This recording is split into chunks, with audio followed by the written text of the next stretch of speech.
சமையலறை சீக்கிரமே காலியானது. சமையல் ஆட்கள் சோர்ந்து நின்றனர். விநாயகர் சிரித்துக் கேட்டார், இவ்வளவுதான் எனக்கு விருந்தளிக்க முடிந்ததா? நீங்கள் கொடுத்ததை விட என் தாய் எனக்கு அதிகமாக உணவை அளிப்பார்.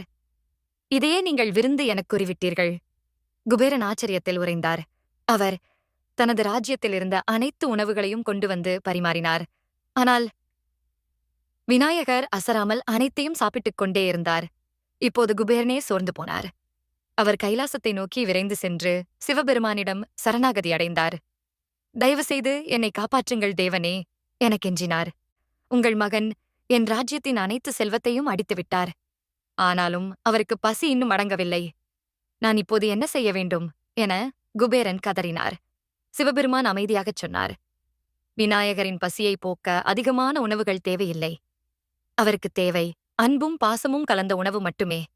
அந்த உண்மை குபேரனுக்கு புரிந்தது. தன் தவறை உணர்ந்தார்.